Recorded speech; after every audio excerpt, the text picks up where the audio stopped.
Aqui, ó. Acho que eu, o garoto da mulher, São Francisco. Mas é muito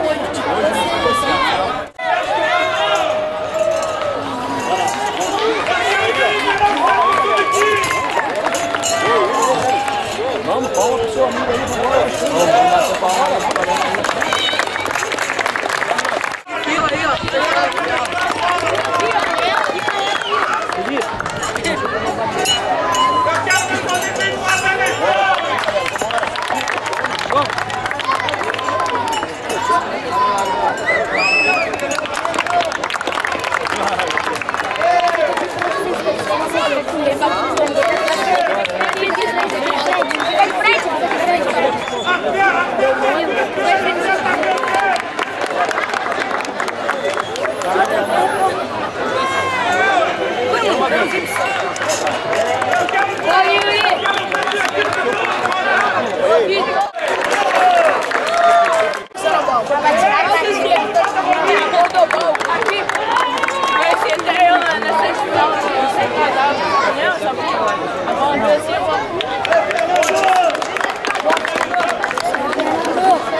Vitor, o Fluminense está tornando o campo rodoviário para essa grande decisão, né? Quantos atletas hoje, mais ou menos de estimativa, estão sendo treinados hoje pelo esquadrão do Fluminense?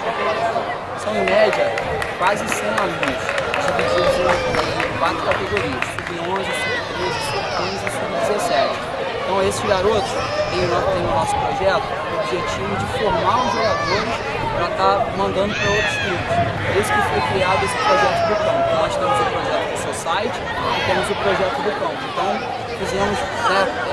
fazemos esse trabalho lá no campo rodoviário, são os outros 3 campos lá, o campo do Grilo, e nós temos o trabalho lá. E hoje a gente trabalha com quase 100 alunos lá naquele campo.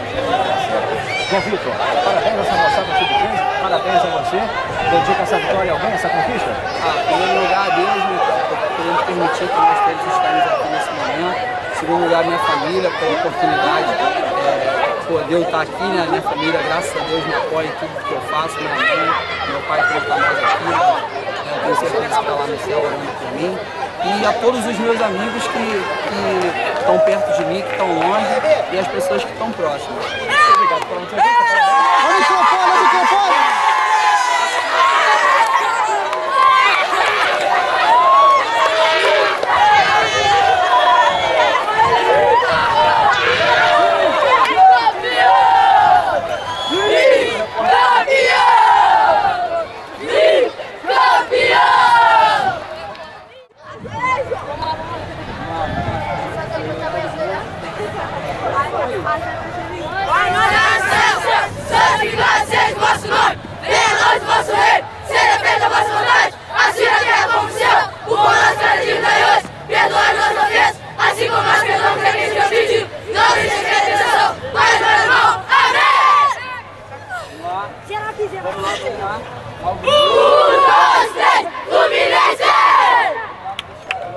TV Canal 10, estamos aqui com o artilheiro da partida, o artilheiro da grande final. João Vitor Sherman fez 2 golzinhos, a quem oferece essa vitória? Minha mãe e meu pai, chamado Cíntia e João Vitor, Cíntia e Nilton, que estão lá na bancada hoje. Acompanharam só hoje ou todas as partidas? Todas as partidas. E você vai seguir no futebol? Claro, com certeza. Esse é o seu... Beleza, quantos anos você tem? 12. Olha só, você ganhou uma bola no programa Espião do Jornal. Eu queria convidá-lo para estar conosco sexta-feira, a partir das 5 da tarde, no nosso estúdio para receber essa bola e testar uma. Tá certo. Cabo Frio TV, Canal 10, a sua TV alternativa.